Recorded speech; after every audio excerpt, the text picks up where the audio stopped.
Kalau semalam spekulasi hanya jadi spekulasi, punca Najib dimasukkan hospital masih menjadi tanda tanya, spekulasi yang tular di mana-mana. Di TikTok aku saja ramai orang yang menonton, lebih daripada 100.000 telah menonton, ingin mengetahui apa sebenarnya penyakit Najib. Karena ramai netizen, banyak netizen yang menuduh Najib hanya drama. Mereka menuduh Najib ini raja drama, raja pelakon dan layak beri anugerah pelakon terbaik. Kata mereka, mereka menuduh Najib berdrama lagi dengan penyakitnya. Tapi malam ini semuanya sudah terjawab. Ikuti terus ulasan ini supaya Anda ketahui sebenarnya apa yang berlaku, apa penyakit Najib yang sebenarnya, supaya kita tidak dapat menuduh. Kita tidak perlu lagi menuduh, Anda tidak perlu lagi menuduh, Anda tidak perlu lagi berpikiran negatif terhadap Najib. Menurut anak Najib, Najib masuk hospital karena sakit perut.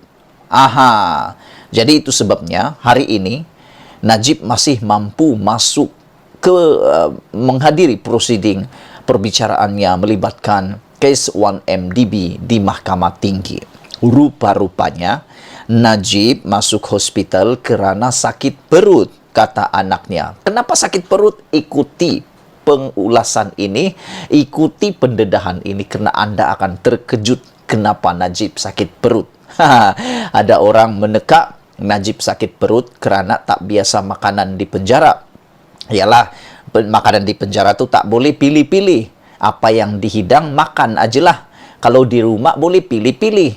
Dan lagi pula di penjara memang confirm tak ada Starbucks, bosku. Tak ada Starbucks, bosku. Tapi yang pastinya Najib masuk hospital karena sakit perut, kata anaknya. Bekas Perdana Menteri Najib Razak sedang menjalani rawatan kerana masalah sakit perut yang berulang, kata anaknya Noriana Najwa hari ini. Jadi aku menggesa semua netizen yang menonton channel ini, menonton konten kali ini, tolonglah yakinlah.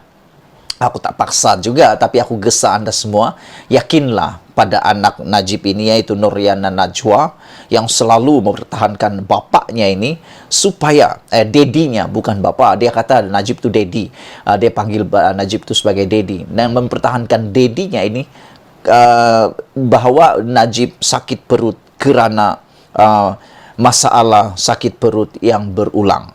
Itulah sebabnya. Tolonglah, percayalah, percayalah pada anak Najib pada kali inilah. Aku rasa Anda sudah mulai percayalah kan? Melalui Instagram, Noriana yang lebih dikenali sebagai Yana berkata, bapaknya sangat terdedah kepada ulcer perut. Sangat terdedah kepada ulcer perut jika di bawah tekanan atau disebabkan gastrik. Jadi apabila Najib dalam keadaan tertekan, dia akan mengalami ulcer perut dan disebabkan gastrik. Gastrik ini yang aku tahu sebabnya antaranya adalah makan yang tak teratur lah. Tapi kalau di bawah tekanan, itu aku tak tahulah tekanan apa yang Najib alami di penjara sekarang. Ialah tekanannya memang tinggi. Tinggal di penjara tu tekanannya memang tinggi. Memang sangat tinggi. Melibatkan lagi 12 tahun penjara dengan denda 210 juta, tambah lagi dengan diberitahu istrinya juga telah didenda 10 tahun penjara dan denda 970 juta, menghampiri 1 bilion. Manakan tidak tertekan.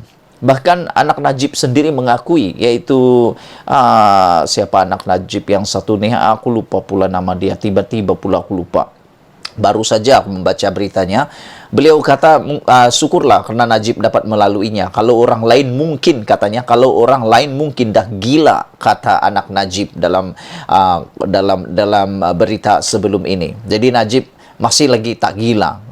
Dia masih kuat. Cuma dia mengalami beberapa tekanan menurut apa yang aku faham nih, sehingga dia boleh sakit perut. Tapi yang aku hairan, sebelum masuk penjara selalu pula dia buat konten makan Spring, keropok Spring.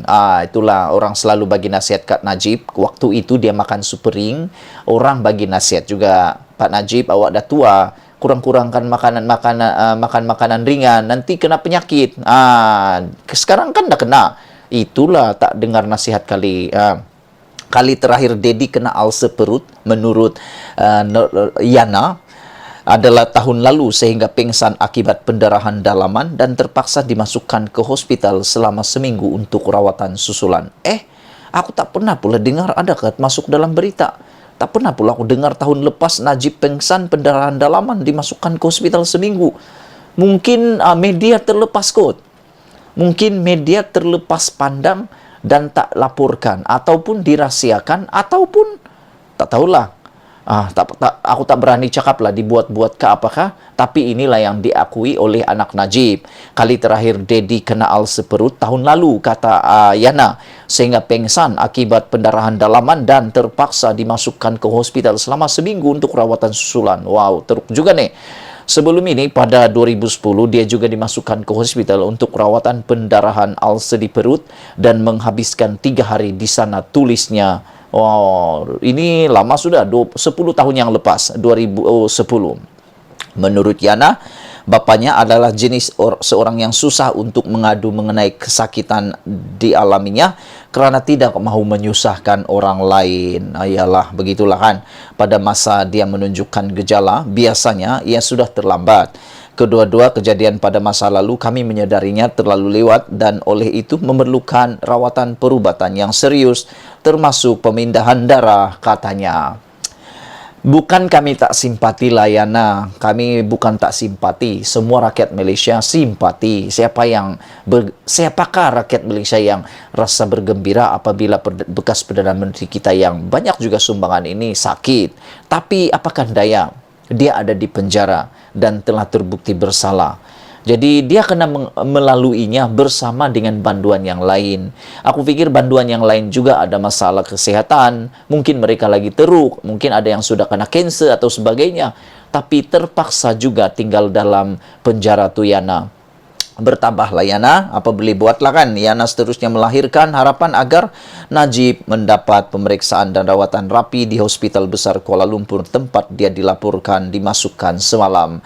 Yang ini Yana, aku harap engkau terimalah kenyataan bahawa sebagai banduan tidak ada keistimewaan, sama ada anda bekas Perdana Menteri ataupun adalah orang-orang biasa. Anda tidak ada keistimewaan. Anda tak boleh tinggal lama-lama di Hospital Besar Kuala Lumpur kerana tempat itu adalah tempat yang agak mewah bagi banduan. Dan Anda fikirlah sendiri Yana, sanggupkah Anda melihat bapa Anda digari sepanjang waktu di katil? Kerana mengikut pengalaman aku melihat banduan ni, aku pernah masuk ward dan ada orang yang tak tahulah dia banduan ke apa, tapi yang aku nampak kalau pesalah-pesalah ni, bila dia masuk hospital, apapun penyakitnya, dia akan digari di katil. Itu untuk keselamatan lah. Tapi aku fikir Najib mungkin tidak payahlah digari kan. Untuk mengelakkan dia diaibkan. Terima kasih sekali lagi kepada semua yang mendoakan kesihatan dan kekuatan Dedi, kata Yana. Kami sangat berharap Dedi mendapat pemeriksaan dan rawatan dengan kerap jika diperlukan oleh pihak penjara dan hospital. Tolong jagakan Dedi kami dan bosku. Dia amat bermakna buat kami. Semoga Allah merahmati kami semua, katanya. Pada 23 Ogos, Najib dijatuhkan hukuman penjara 12 tahun dan denda RM210 juta atas pecah amanah, salah guna kuasa, pengubahan wang haram dan penyelewengan dana 42 juta. Najib bagaimanapun telah memfailkan petisyen pengampunan pada 2 September lepas. Namun, dalam hari ini, titah baginda yang di-Pertuan Agong telah mengejutkan semua orang dan mungkin memberikan harapan yang makin tipis dan mungkin telah membuatkan Najib lagi tertekan apabila baginda tuanku telah bertitah bahawa kuasa menghukum pengampunan tidak wajar digunakan sewenang-wenangnya. Aku harap ini titah yang di Pertuan Agong ini tidak akan menyebabkan Najib mengalami sakit perut dan ulcer lagi. Malaysia kita punya, kita juga sama-sama cintai Malaysiaku. Bye-bye.